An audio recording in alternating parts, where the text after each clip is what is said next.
Online study, শিক্ষা, চাকরি ও গুরুত্বপূর্ণ তথ্যের নির্ভরযোগ্য ঠিকানা।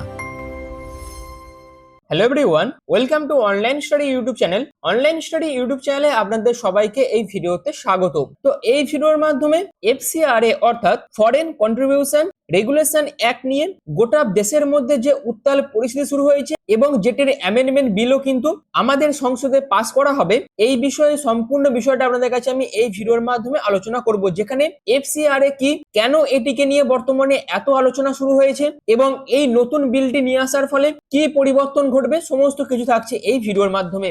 যেখানে এই এফসিআরএ হচ্ছে একটা আইন, যে আইন ঠিক করতে পারে বিদেশ থেকে আসা টাকা ভারতে কে নিতে পারবে, কিভাবে খরচ করতে পারবে, আর কোন সংগঠনের যদি রেজিস্ট্রেশন শেষ হয়ে গেলে তার সেই টাকাই তৈরি সম্পত্তি ভবিষ্যৎ কি হবে, এইগুলি যে আইনের মাধ্যমে দেখা হয় সেই আইনটির নামই হচ্ছে এফসিআরএ।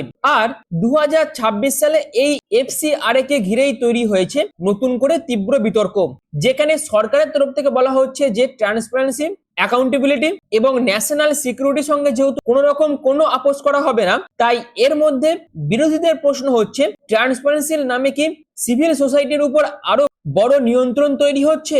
আর এখন সবচেয়ে বড় প্রশ্ন, এই আগস্টে কি এফসিআরএ নিয়ে এমন সিদ্ধান্ত হতে পারে যা আগামী বহু বছর ভারতের এনজিও থেকে শুরু করে ফরেন ফান্ডিং সিস্টেমকে বদলে দেবে। তো আজকের এই ভিডিওর মাধ্যমে এফসিআর এর ইতিহাস থেকে 2026 এর রুলস থেকে এনজিও অ্যাসেট এবং তার পাশাপাশি কেন্দ্রীয় সরকারের যুক্তি থেকে বিরোধীদের ভয়, এই সমস্ত কিছু আপনাদের কাছে আমি এই ভিডিওর মাধ্যমে আলোচনা করব। তার জন্য ভিডিওটি কিন্তু খুবই গুরুত্বপূর্ণ হতে চলেছে এবং খুবই ইনফরমেটিভ হতে চলেছে। তো পুরো ভিডিওটি আপনারা প্রথম থেকে শেষ পর্যন্ত দেখুন। আশা রাখবো সম্পূর্ণ ভিডিওটি দেখার পর আপনাদের এই সমস্ত বিষয়টা কিন্তু ক্লিয়ার হয়ে যাবে। তো মূল ভিডিও যাওয়ার আগে আপনাদের কাছে একটাই রিকোয়েস্ট, যদি আপনারা চ্যানেল নতুন হয়ে থাকেন সেক্ষেত্রে এই ধরনের বিভিন্ন ইনফরমেটিভ ভিডিওর আপডেট পাওয়ার জন্য এখনই অনলাইন স্টাডি ইউটিউব চ্যানেলকে সাবস্ক্রাইব করে পাশে থাকা বেল আইকনটি অল করে রেখে দেবেন, যাতে যে কোনো ধরনের ভিডিওর আপডেট আপনারা সবার আগে পেয়ে যেতে পারেন তার জন্য। তো ভিডিওর শুরুতেই প্রথমে একেবারে সহজ করে বুঝে নেওয়া যাক এই এফসিআর এর পুরো নাম কি। যেখানে এফসিআর এর পুরো নাম হচ্ছে ফরেন কন্ট্রিবিউশন রেগুলেশন অ্যাক্ট, অর্থাৎ বিদেশ থেকে কোনো ব্যক্তি বা অর্গানাইজেশন যদি অর্থ বা কন্ট্রিবিউশন পায়, সেই অর্থ গ্রহণ এবং ব্যবহারের উপর যে রেগুলেটরি ফ্রেমওয়ার্ক রয়েছে সেটাই হচ্ছে এই এফসিআরএ। অর্থাৎ সহজ ভাষায় বিষয়টা কি না, বিদেশ থেকে আসা কোনো অনুদান বা কন্ট্রিবিউশন ভারতীয় কোনো ব্যক্তি বা সংগঠন কিভাবে সেটিকে গ্রহণ করবে এবং কিভাবে ব্যবহার করবে তার উপর এই আইনের নিয়ন্ত্রণ কিন্তু রয়েছে এবং সেটিকে সম্পূর্ণ নিয়ন্ত্রণ করে এই এফসিআরএ অ্যাক্ট। এবং এই যে এফসিআরএ ফ্রেমওয়ার্ক বা যে বিষয়টি রয়েছে, এটা কিন্তু আমাদের যে মিনিস্ট্রি অফ হোম অ্যাফেয়ার্স আছে তার হাতে কিন্তু রয়েছে। যেখানে এই যে এফসিআরএ, এই এফসিআর এর পেছনে সরকারের যুক্তি কিন্তু খুবই সরল, অর্থাৎ বিদেশি টাকা মানেই শুধু সেটি চ্যারিটি নয়, সেই অর্থ কোথা থেকে আসছে, কারা দিচ্ছে, কোথায় যাচ্ছে এবং কি কাজে সেই অর্থ ব্যবহার হচ্ছে, এই প্রশ্নগুলির উত্তর জানা রাষ্ট্রের কাছে কিন্তু খুবই গুরুত্বপূর্ণ। কারণ বিদেশি অর্থ যদি এমন কোনো কাজে ব্যবহার হয় যা দেশের ন্যাশনাল ইন্টারেস্ট বা সিকিউরিটির বিরুদ্ধে যায়, তাহলে সেটি শুধু ফিনান্সিয়াল ইস্যুর মধ্যেই সীমাবদ্ধ থাকবে না, হয়ে যাবে ন্যাশনাল সিকিউরিটি ইস্যু। কিন্তু এইখানেই শুরু হয় আসল বিতর্ক, কারণ এনজিও এবং সিভিল সোসাইটির স্বাধীনতা নিয়েও প্রশ্ন কিন্তু রয়েছে। আর এই দুই মাঝের মধ্যে রয়েছে এই এফসিআর এর নতুন অ্যামেন্ডমেন্ট বিলটি। এর পরবর্তীতে দেখব এফসিআর এর ইতিহাস, যেখানে 1976 থেকে এই 2026 সাল পর্যন্ত এটি হচ্ছে এফসিআর এর 50 বছরের যাত্রা। যেখানে এই এফসিআর এর নতুন কোনো আইন নয়, এর যাত্রা প্রথম শুরু হয়েছিল 1976 সালে এবং এরপরে আসে এফসিআর এর 2010 আর 2020 সালে এই এফসিআর এর আইনে আসে একটি গুরুত্বপূর্ণ পরিবর্তন, যেখানে ফরেন কন্ট্রিবিউশন ট্রান্সফারের উপর রেস্ট্রিকশন কিন্তু আরো বাড়ানো হয় এবং অ্যাডমিনিস্ট্রেটিভ এক্সপেন্সের সীমা কমানো হয় এবং ফরেন কন্ট্রিবিউশন গ্রহণের জন্য নির্দিষ্ট এসবিআই অ্যাকাউন্টের ব্যবস্থা কিন্তু করা হয় 2020 সালের অ্যামেন্ডমেন্টের মাধ্যমে। অর্থাৎ গত কয়েক দশকে এই বিষয়টা আরো স্পষ্ট হয়েছে যে এফসিআরএ ক্রমশ আরো টাইটলি রেগুলেটেড কিন্তু হয়েছে। আর এখন 2026 সালে সামনে এসেছে আরো একটি বড় অধ্যায়, যেখানে 2026 সালে এই আগস্ট মাসেই foreign contribution regulation amendment bill কিন্তু নিয়ে আসতে চলেছে কেন্দ্রীয় সরকার। এবং এই যে foreign contribution regulation amendment bill 2026 সালে কেন্দ্রীয় সরকার নিয়ে আসতে চলেছে এবং এটিকে নিয়ে কিন্তু 2026 সালে আবার বিতর্ক সৃষ্টি হয়েছে, যেখানে 25শে মার্চ 2026 লোকসভাতে এই এফসিআরএ অ্যামেন্ডমেন্ট বিলটিকে কিন্তু ইন্ট্রোডিউস করা হয়, যেখানে এফসিআরএ অ্যামেন্ডমেন্ট বিল 2026 আর এই বিলের সবচেয়ে আলোচিত বিষয়গুলোর একটি হচ্ছে ফরেন ফান্ডেড অ্যাসেট, যেখানে একটি এনজিও বিদেশি কন্ট্রিবিউশন পেল এবং সেই অর্থ দিয়ে তৈরি করলো একটা স্কুল অথবা একটা হসপিটাল অথবা কোনো অফিস বিল্ডিং অথবা অন্য কোনো ইনফ্রাস্ট্রাকচার, কিন্তু কয়েক বছর পর সেই অর্গানাইজেশনের এফসিআর এর রেজিস্ট্রেশন রিনিউ হলো না অথবা রেজিস্ট্রেশন সারেন্ডার করা হলো অথবা ক্যান্সেলেশন হলো। এই রকম পরিস্থিতিতে তখন কি হবে সেই সম্পত্তিগুলি, অর্থাৎ যে এনজিও বিদেশি কন্ট্রিবিউশনের মাধ্যমে বিভিন্ন রকম ইনফ্রাস্ট্রাকচার গড়ে তুলেছিল, যদি তাদের রেজিস্ট্রেশন ক্যান্সেল হয়ে যায় সেক্ষেত্রে সেই সমস্ত সম্পত্তিগুলোর কি হবে?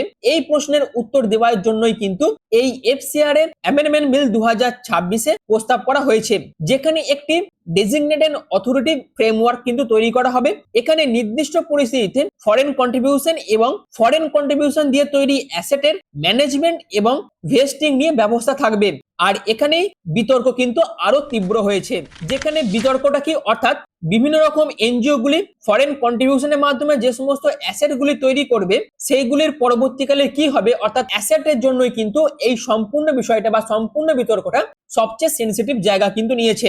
যেখানে সোশ্যাল মিডিয়ায় হয়তো আপনারা এমন কথাও শুনবেন যে এফসিআর এর বিল পাস হলেই সরকার এনজিওর সমস্ত সম্পত্তি নিয়ে নেবে, কিন্তু এই ব্যাপারটা কিন্তু এতটাও সরল নয়। এটাকে ব্ল্যাঙ্কেট টেক ওভার বলাও কিন্তু ঠিক হবে না, যেখানে এই বিলের মধ্যে বেশ কিছু নির্দিষ্ট কন্ডিশন এবং প্রসিডিওরস কিন্তু রয়েছে, এমনকি ডেজিগনেটেড অথরিটির অর্ডারের বিরুদ্ধে রিভিশন এবং জুডিশিয়াল অ্যাপিলের ব্যবস্থাও কিন্তু রাখা হয়েছে। এবং এই পরিপ্রেক্ষিতে সরকারের বেশ কিছু বক্তব্য কিন্তু আসে, যেখানে সরকারের বক্তব্য হচ্ছে এই ব্যবস্থা কোনো নতুন আরবিট্রারির পাওয়ার নয়, বরং ফরেন ফান্ডেড অ্যাসেটের ক্ষেত্রে এক্সিস্টিং লিগ্যাল ফ্রেমওয়ার্ককে আরো স্পষ্ট এবং কার্যকর করার চেষ্টা।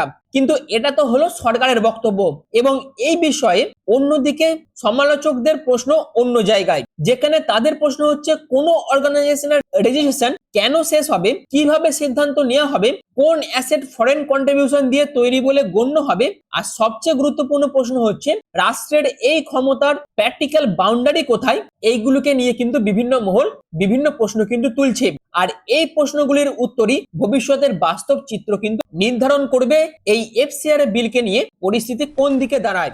এর পাশাপাশি 2026 এর যে এফসিআর অ্যামেন্ডমেন্ট রুলস তার মধ্যে কিন্তু বেশ কিছু পরিবর্তন কিন্তু নিয়ে আসা হয়েছে, অর্থাৎ এখানে একটা বিষয় অনেকেই ভুলে যাচ্ছেন যে এফসিআর নতুন কোনো বিল নয়, এর মধ্যে বেশ কিছু রুলস অর্থাৎ বেশ কিছু নিয়ম কিন্তু বদলানো হয়েছে, যেখানে 22শে জুন 2026 থেকে কার্যকর হয়েছে এই এফসিআর অ্যামেন্ডমেন্ট রুলস 2026, এবং এখানেই এসেছে রিপোর্টিং এবং ডিসক্লোজারের ক্ষেত্রে একাধিক গুরুত্বপূর্ণ পরিবর্তন, যেখানে এফসিআর রেজিস্ট্রেশন এবং সেই রেজিস্ট্রেশনটিকে আরো স্পেসিফিক করার দিকে কিন্তু জোর দেওয়া হয়েছে, যেখানে রেজিস্ট্রেশনের সার্টিফিকেটে অর্গানাইজেশন নির্দিষ্ট পারপাস এবং কোন স্টেট বা কোন ইউনিয়ন টেরিটরিতে কাজ করবে সেটি কিন্তু স্পষ্টভাবে উল্লেখ করার ব্যবস্থা কিন্তু এই নতুন যে রুলস তার মধ্যে কিন্তু নিয়ে আসা হয়েছে। তার পাশাপাশি রিনিউয়াল এবং রিকোয়ারমেন্ট, যেখানে রিনিউয়ালের ক্ষেত্রে আগে 2 বছরে অন্তত 10 লাখ টাকা ফরেন কন্ট্রিবিউশন ব্যবহার করার রিকোয়ারমেন্টও কিন্তু রাখা হয়েছে।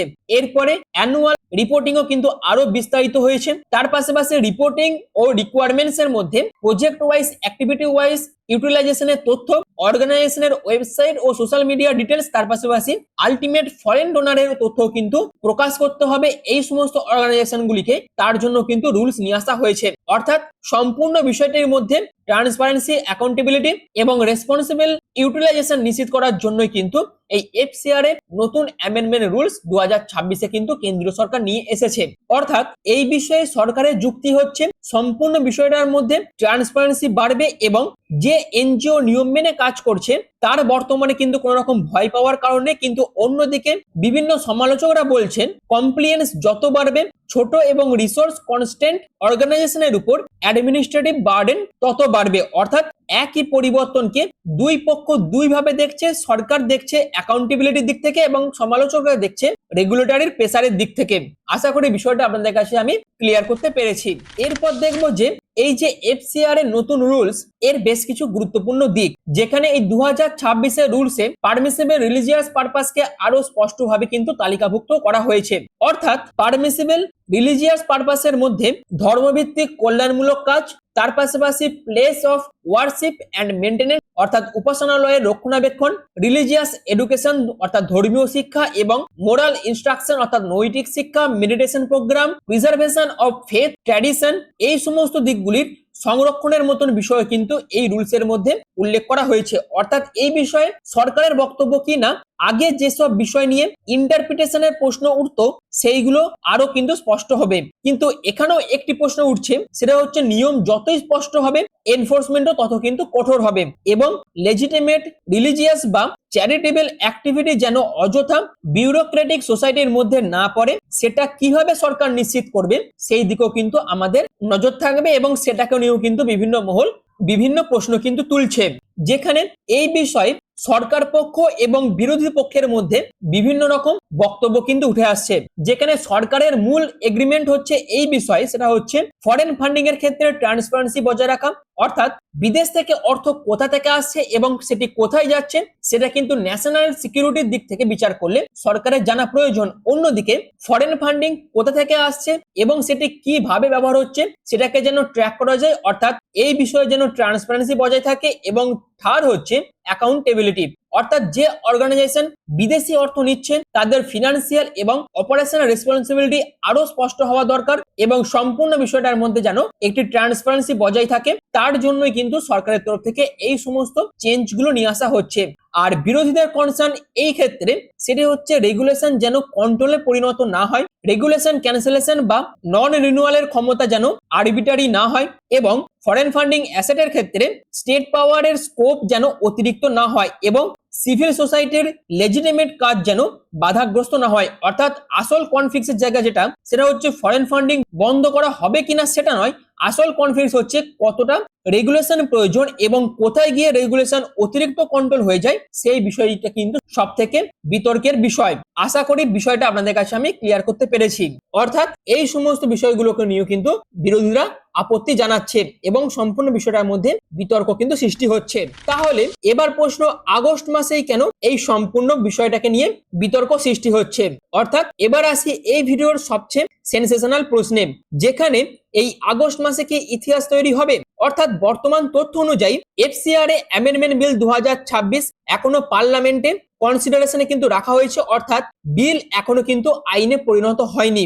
যেখানে এফসিআর এ অ্যামেন্ডমেন্ট বিল এখনো পার্লামেন্টের কনসিডারেশনে রয়েছে এবং সাম্প্রতিক রিপোর্ট অনুযায়ী পার্লামেন্টের মনসুন সেশনের শেষ সপ্তাহে বিলটি লোকসভা এজেন্ডাতে না থাকায় বিলটি পেশ করার টাইমিং নিয়েও কিন্তু রাজনৈতিক জল্পনা তৈরি হয়েছে এবং এই বিষয়ে এখন সবচেয়ে গুরুত্বপূর্ণ তিনখানা সম্ভাবনা কিন্তু উঠে আসছে। তার মধ্যে প্রথম হচ্ছে বিল দ্রুত পার্লামেন্টে আলোচনায় আসতে পারে, দ্বিতীয়ত হচ্ছে বিরোধিতা এবং রাজনৈতিক আলোচনার কারণে এই বিলটিকে আইনে পরিণত করতে কিন্তু আরো সময় লাগতে পারে, আর তিন হচ্ছে লেজিসলেটিভ প্রসেস আরো পিছিয়ে যেতে পারে। তাই এই আগস্ট মাসে যে বিল পাস হবে এটা কিন্তু বলা এখনই ঠিক নয়, কিন্তু এটুকু নিশ্চিত যে এফসিআর এ নিয়ে 2026 সালের বিতর্ক ইতিমধ্যেই ভারতের এনজিও থেকে শুরু করে সিভিল সোসাইটি এবং ফরেন ফান্ডিং ফ্রেমওয়ার্কের ভবিষ্যৎ নিয়েও কিন্তু বড় প্রশ্ন তুলে দিয়েছে।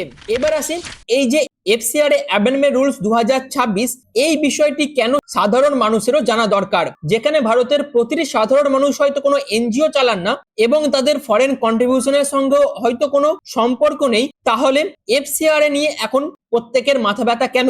কারণ এনজিও এবং সিভিল সোসাইটি শুধু ফরেন মানি নিয়েই কাজ করে না, অনেক অর্গানাইজেশন কাজ করে বিভিন্ন শিক্ষা নিয়ে, স্বাস্থ্য নিয়ে, দুর্যোগের সময় রিলিফ নিয়ে, দারিদ্র দূরীকরণ নিয়ে, নারী ও শিশুর অধিকার নিয়ে এবং তার পাশাপাশি পরিবেশ নিয়ে। তাই ফরেন ফান্ডিং ফ্রেমওয়ার্ক যত বদলাবে এই অর্গানাইজেশনগুলোর কাজের ধরনেও তার প্রভাব কিন্তু পড়বে। আর সেই কারণেই এফসিআরএ শুধু একটি এনজিওর আইন নয়, এটি বৃহত্তরভাবে রাষ্ট্র, অর্থ এবং নাগরিক সমাজের সম্পর্কের আইন, যেখানে রাষ্ট্রের নিরাপত্তা ও স্বচ্ছতা নিশ্চিত করতে গিয়ে নাগরিক সমাজের স্বাধীনতা সীমা কোথায় হওয়া উচিত এটি নিয়েও কিন্তু প্রশ্ন বর্তমানে উঠছে। তো আশা করি এফসিআরএ কে নিয়ে যে বিতর্কগুলি সৃষ্টি হয়েছিল সেই সম্পূর্ণ বিষয়গুলি আমি আপনাদের কাছে বিস্তারিতভাবে তুলে ধরলাম। আশা করি সম্পূর্ণ বিষয়টা আপনাদের কাছে আমি ক্লিয়ার করতে পেরেছি। এবার সর্বশেষ এফসিআরএ নিয়ে এখন সবচেয়ে গুরুত্বপূর্ণ তিনটে বিষয় আপনাদের মাথায় রাখতে হবে। সেটা হচ্ছে এফসিআরএর গল্প তাই শুধু বিদেশ থেকে টাকা আসার গল্প নয়, এটি একটি ব্যালেন্সেরও গল্প কিন্তু, যেখানে একদিকে ন্যাশনাল সিকিউরিটি, অন্যদিকে সিভিল সোসাইটি ফ্রিডম এবং একদিকে ট্রান্সপারেন্সি আর অন্যদিকে গভর্নমেন্ট ওভারসাইটের সীমা। আর 2026 সালে এই যে ব্যালেন্স, এই ব্যালেন্সটাই কিন্তু নতুন করে আরো একবার পরীক্ষার সম্মুখীন হতে চলেছে, যেখানে এফসিআরএ অ্যামেন্ডমেন্ট বিল পাস হবে নাকি সেটিকে নিয়ে আরো আলোচনা হবে, নতুন রুলস এর বাস্তব প্রভাব কতটা হবে, আর ফরেন ফান্ডেড অ্যাসেট নিয়ে প্রপোজ ফ্রেমওয়ার্ক শেষ পর্যন্ত কোথায় গিয়ে দাঁড়াবে, এই প্রশ্নগুলোর উত্তর হয়তো পার্লামেন্টের পরবর্তী পদক্ষেপের পরই আরো পরিষ্কার হয়ে যাবে। তবে একটা কথা এখনই নিশ্চিত করে বলা যায় যে এফসিআর এর অধ্যায় কিন্তু এখনই শেষ হয়ে যায়নি, বরং আসল অধ্যায় হয়তো এখনো শুরু হচ্ছে। এই বিষয়ে আপনাদের কি মনে হয়? অর্থাৎ এফসিআরএ তে আরো কঠোর রেগুলেশন আনা কি দরকার, নাকি সরকারকে এনজিও এবং সিভিল সোসাইটির জন্য আরো স্বাধীনতা দেওয়া দরকার? কমেন্টে অবশ্যই আপনাদের মতামত লিখুন। আর যদি ভিডিওটি আপনাদের তথ্যবহুল মনে হয় সেক্ষেত্রে অবশ্যই ভিডিওটিকে একটি লাইক করুন, শেয়ার করুন এবং অবশ্যই অনলাইন স্টাডি ইউটিউব চ্যানেলটিকে সাবস্ক্রাইব করে পাশে থাকা বেল আইকনটি অল করে রেখে দিন।